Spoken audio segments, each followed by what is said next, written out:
What's going on, everybody? Zenon here from A Car Guy's Garage, coming at you on this Tuesday.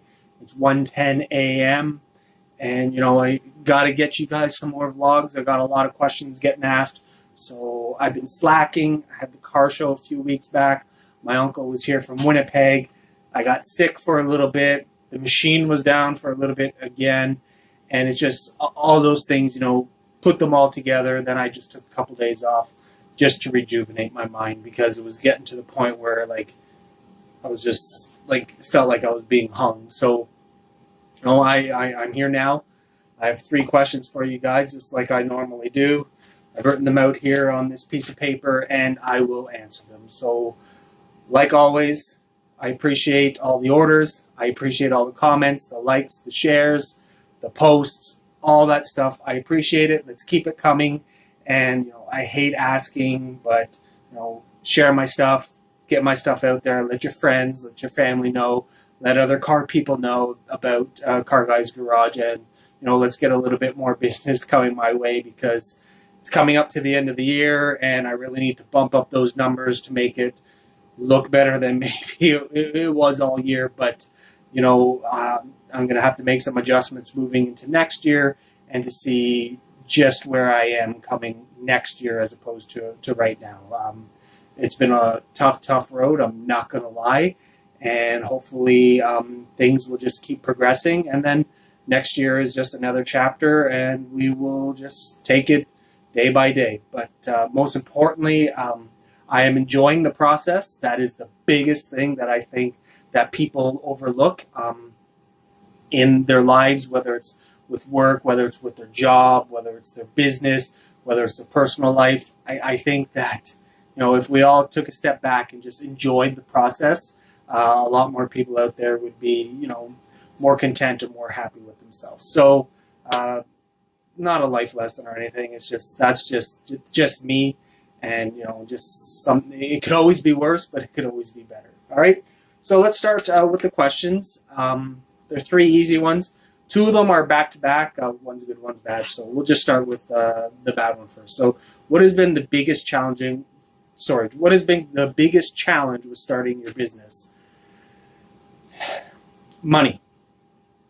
I think that a lot of people would turn around and say that money is the biggest challenge with starting their business. I mean, there are other little things that have made starting my business very, very hard. But the biggest thing for me right now is money.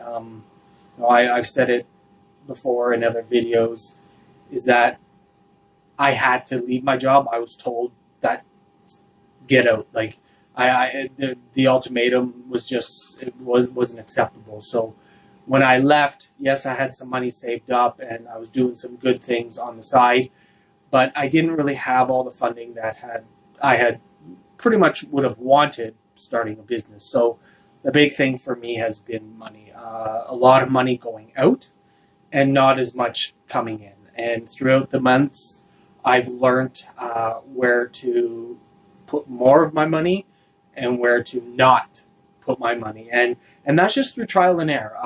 You could go on Google. Google's a really, there's a ton of knowledge there, but until you physically do it, and until you physically go through it, until you physically try and succeed and or fail, you're never going to know.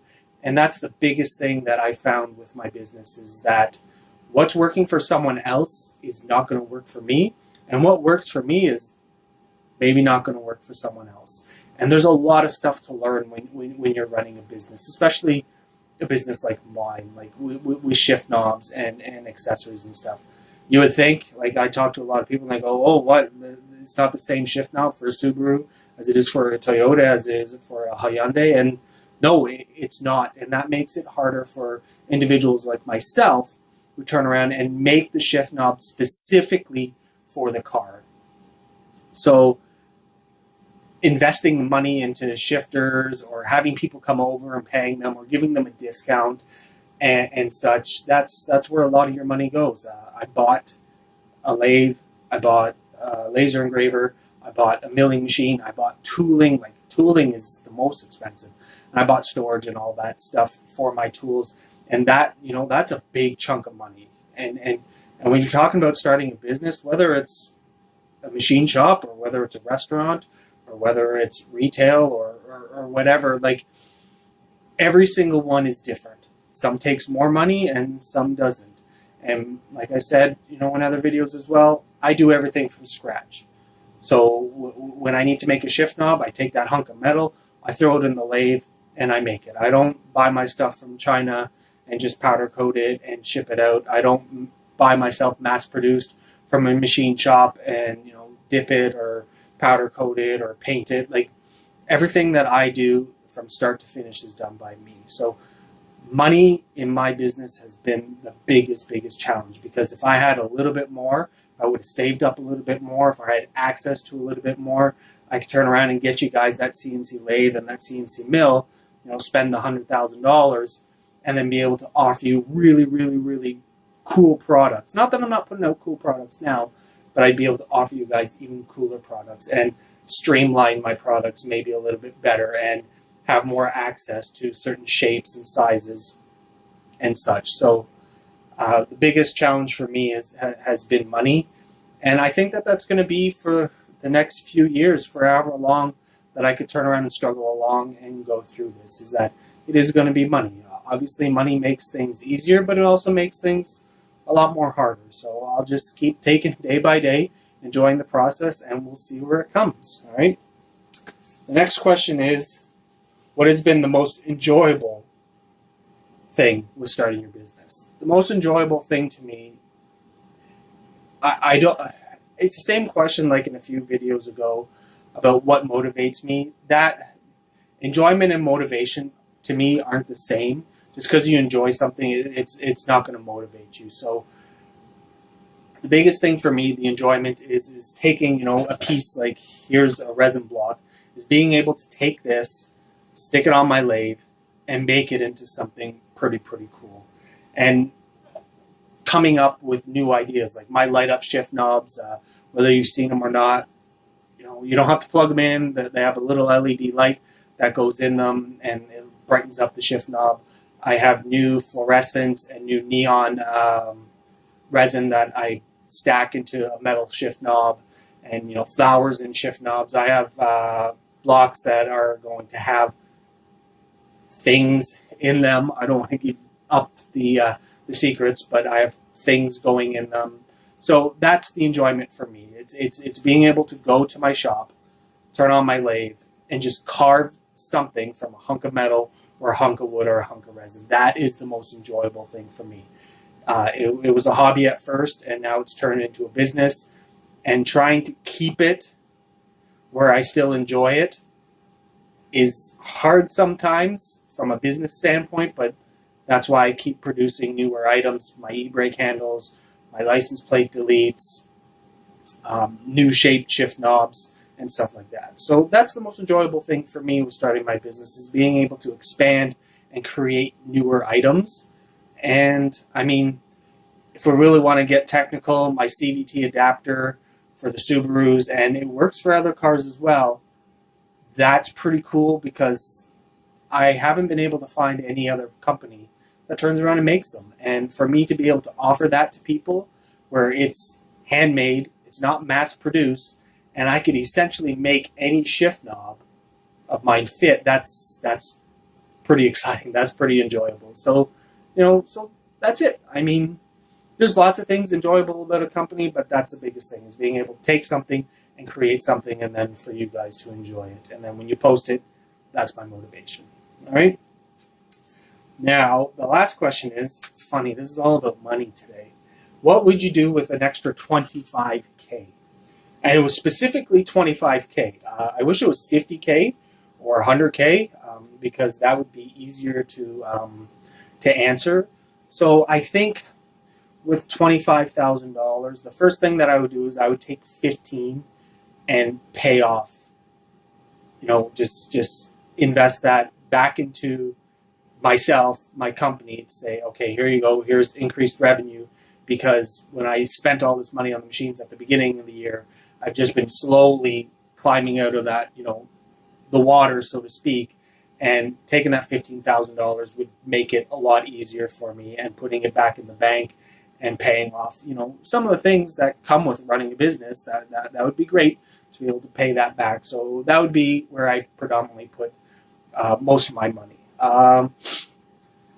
I'd say $5,000 I would take to investing into more materials. And by materials, I mean stainless and aluminum and, the plate deletes and such. Is that I would like to have more of that stock on hand, so that when it comes to car show time, I could already build up an inventory for car shows. Because when I do a car show, I take a piece of metal a month out, whenever it is, I carve it down, I set it aside. I carve another shift knob.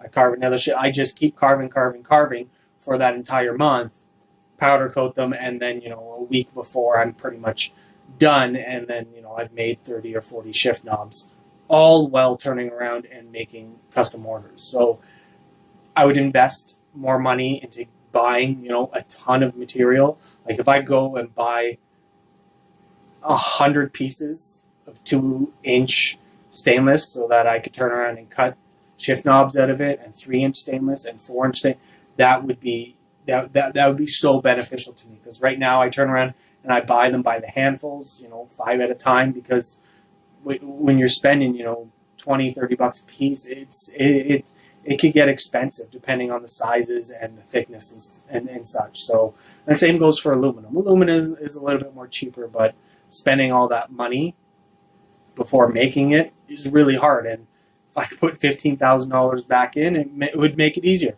But I would take that 15, pay that off, take the 5, and spend that on materials. And then the other $5,000, I would use it for advertising. And when I say advertising, I don't just mean Facebook ads and Instagram ads. I mean creating new videos, like little 30, 40, 50-second commercials, just of a car or of the shift knob, of certain things, getting better pictures. I have 2 good friends that have helped me out so far, and I tag them all in my videos and such on my Instagram and my Facebook. So they're kind enough to help out, and I mean, that's great. I would love to pay people to get better quality pictures. I do my best. This is being filmed with my Samsung S8. All the pictures that I post that I don't tag anybody in, they're all done with the S8. All the videos, they're all done with my cell phone. Like, I don't have a fancy DSLR or anything like that. It would be great. I mean, but that's another thing that I have to learn. Like, there's a lot to learn from running a business, and then adding photography and videography and all that. I'd much rather just be able to pay someone, say, here's $1,000, here's 35 shift knobs, give me 300 pictures, and just go. Like, go do whatever you need to do. And, here are some ideas for clips, go make that. So I would run more Facebook ads, more Instagram ads, and then I would turn around and have videos, and I would turn around and have better pictures and stuff, so that I could drop it or put them on the website and just fill Instagram up with them.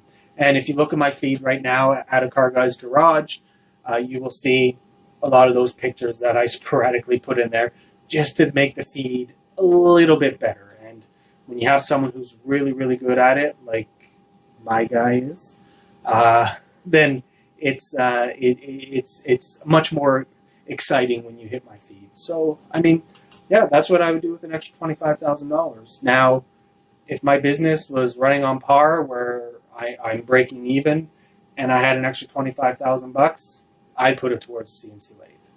Okay, but that's not realistic. I'm being real with you guys, and when I say real, that's why I make these videos. I want you guys to see, I want you guys to understand, and I want to explain to you really how a business is on my end. Like, there are thousands and thousands of other businesses that might be really successful right off the bat, or might be making hundreds of thousands of dollars just like that. But the reality is that, there are businesses out there that go day by day, just breaking even, or for me, not even breaking even. And everyone thinks entrepreneurship is this amazing thing. And you know what? It's much easier just going and working for someone sometimes. So, I mean, if you guys want me to delve into entrepreneurship a little bit, ask away, and I'll give you my opinion on it. If you want to know more about the back end of the business, what is really, really, really challenging for me to do, or what is really, really, really easy, or some tips and tricks, put them in the comments below, suggest them, email me, let me know, and we'll get into that. So hopefully the video is not too long today. Hopefully I didn't ramble too much. I know I tend to, and I go off this, I call it a rabbit hole when you go on Facebook, or you go on YouTube, or you go on Instagram, and one thing leads to another, leads to another. That's just how I go. So I'm going to stop now. Thank you guys again for watching. If you're not subscribed, hit the subscribe button.